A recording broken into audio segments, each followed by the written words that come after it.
The morning sun barely touched the cracked roofs of Sundarpur, a small town where dreams often dissolved in the dust.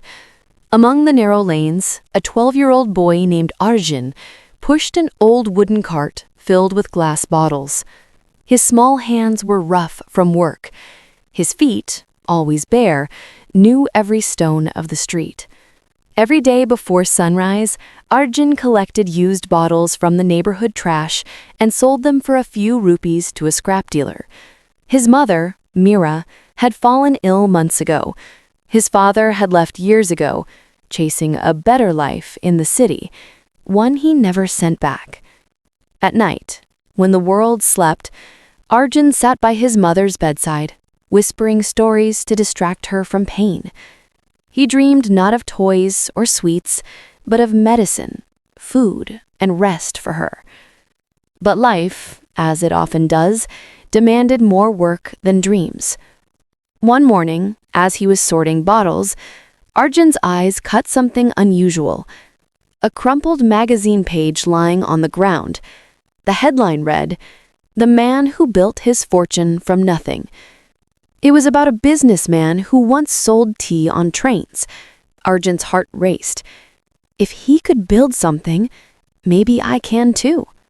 He folded the page carefully, kept it in his pocket, and decided that day he would no longer just collect bottles, he would build something of his own. Arjun began noticing the streets differently. Every morning, dozens of school children passed by him carrying lunchboxes. They often threw away their paper bags and plastic covers. An idea formed. What if he could clean and reuse them? But who would buy from a ragpicker? He remembered the businessman's words from the magazine. Opportunity doesn't knock, it whispers. You must listen. So he started collecting discarded wrapping papers, washing them carefully at the public tap, and reshaping them into small gift pouches. He didn't have scissors or glue. He used melted candle wax to seal the edges. For weeks, nobody bought them. People laughed.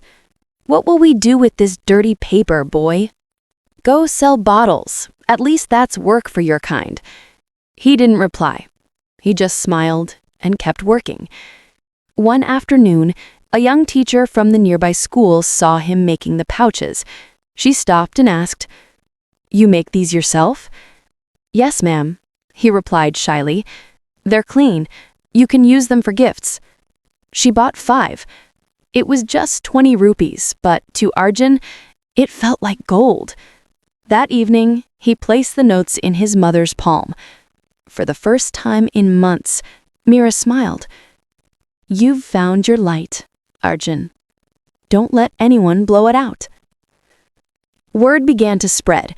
The teacher introduced Arjun's handmade pouches to other staff members. Slowly, his daily earnings increased. He learned to use colors, designs, and even pressed flowers to decorate them. But success attracts both curiosity and envy. The local scrap dealer, Raghu, who once bought bottles from Arjun, grew angry. "You think you're better than us now? Selling colored paper won't feed your mother long."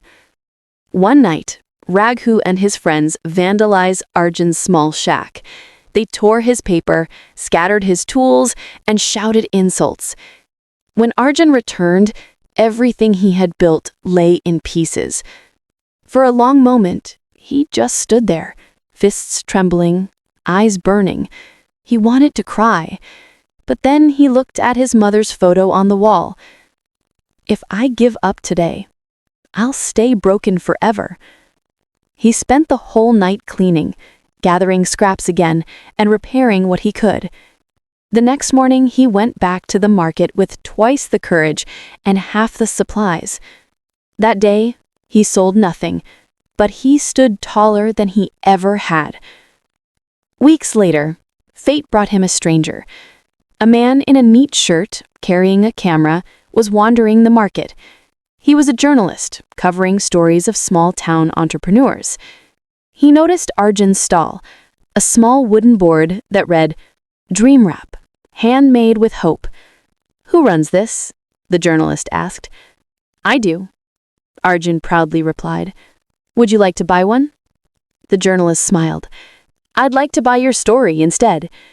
He filmed Arjun's work, interviewed him, and promised to feature him in his newspaper's Young Innovators column. He didn't believe it would ever happen, but a week later, his photo appeared on the front page. 12-year-old turns trash into treasure. Within days, local shop owners came looking for him. Some wanted to buy his products in bulk.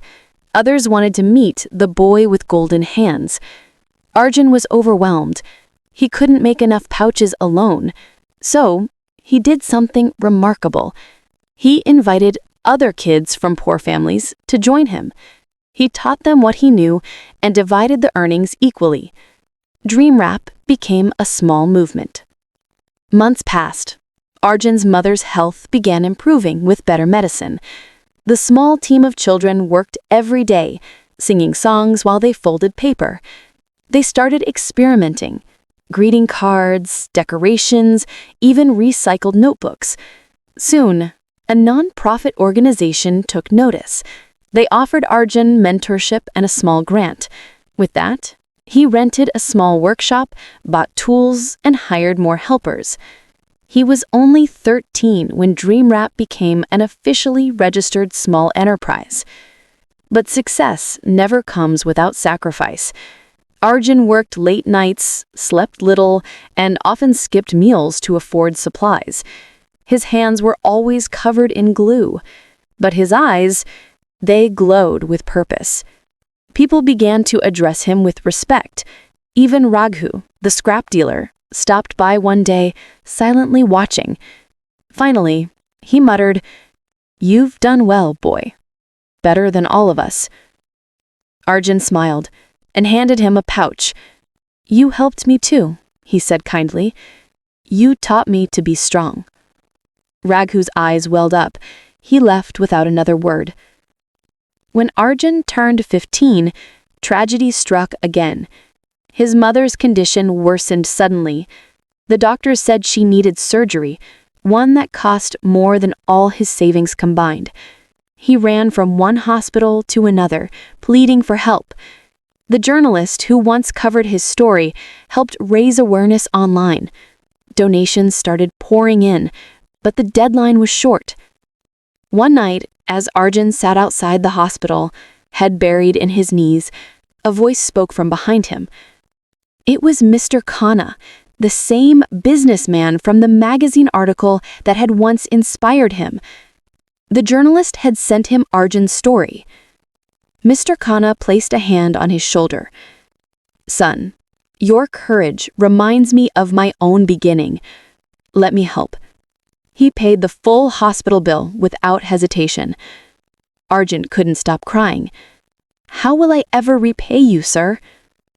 Mr. Khanna smiled. "By helping others when it's your turn." The surgery was successful.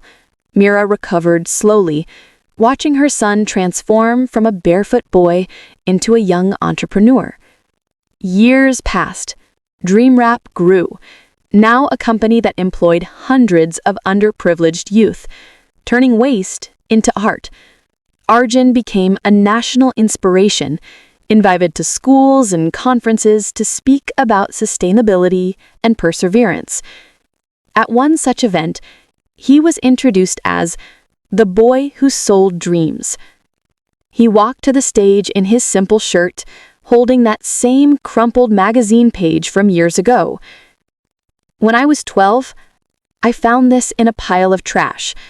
That day, I didn't just pick up paper, I picked up hope. Life didn't give me chances, but it gave me choices. Give up or grow.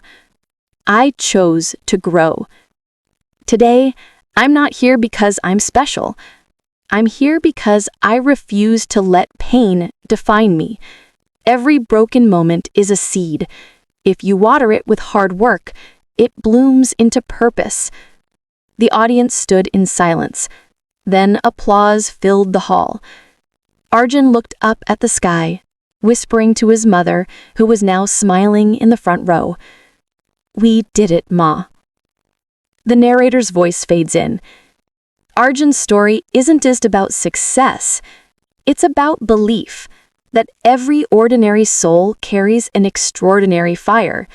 Sometimes life throws stones at you, not to break you, but to test whether you can build a foundation out of them.